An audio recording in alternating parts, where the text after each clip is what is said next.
আসসালামু আলাইকুম। তো অনেক দিন পরে মাঠে চলে আসলাম। মাঠে এসে দেখছি যে সরিষার ফুলের সাথে কিন্তু অনেকে ছবি ওঠায়, কিন্তু আমি সেই ছবি ওঠানোর সৌভাগ্য পাই নাই, কারণ আমার একটু কাজের চাপ থাকায় আমি মাঠে যেতে পারি নাই। ওই পাশে তো সরিষা গাছ ঠিকই আছে কিন্তু ফুল নাই।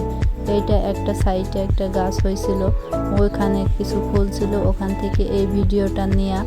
তো ফুল ফুরাই গেছে, তাই কি হয়েছে যে সরিষাগুলো হয়েছে এইগুলো কিন্তু ফুলের থেকেও অনেক সুন্দর লাগছে। সরিষা কিন্তু আমাদের অনেক কাজে লাগে, যেমন আপনারা তেল হিসাবে ব্যবহার করতে পারবেন, বা তরকারিতে কিন্তু সরিষা বাটা ব্যবহার করা হয়। আবার সরিষা ভাঙানোর পরে যে খোল হয় সেই খোলগুলা কিন্তু গরু খায়। আর এখন কিন্তু এই যে সরিষার ফুলগুলা এইগুলো কিন্তু বাজারে বিক্রি হয়, এইগুলো ভাজি করে খাওয়া যায়। আবার অনেকে এর আগে হয়তো ইউটিউবে দেখছেন যে এই সরিষা ফুল থেকে কিন্তু বড়া তৈরি করে খাওয়া যায়, আবার এইগুলা ভর্তা করেও অনেকে খায়।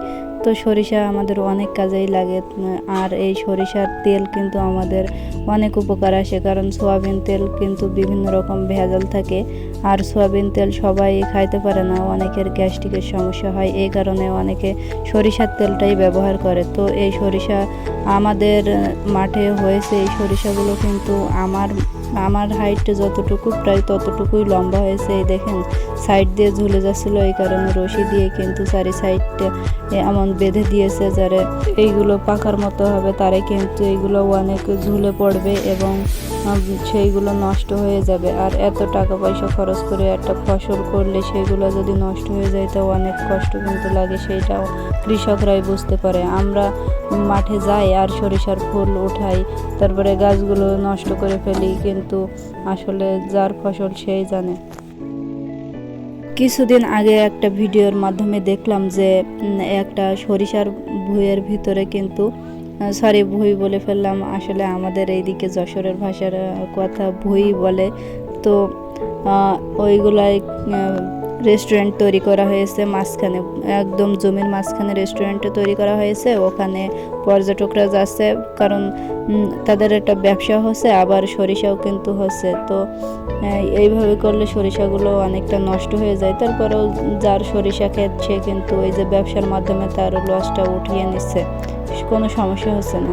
কিন্তু আমাদের এই যে গ্রাম অঞ্চলের এই সরিষাগুলো দেখেন কত সুন্দর হয়েছে।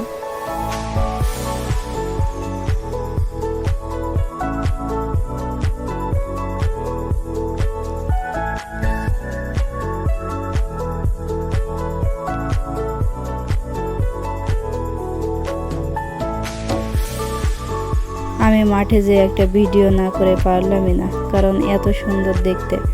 আর এটা আমি অনেক উঁচু থেকে ভিডিওটা করছিলাম। অনেকে মনে করবেন যে ড্রোনের মাধ্যমে হয়তো ভিডিওটা করা, আসলে না, ড্রোনের মাধ্যমে না, আমি এই ভিডিওটা একটা সিস্টেম করে উপর থেকে ভিডিওটা নিয়েছিলাম।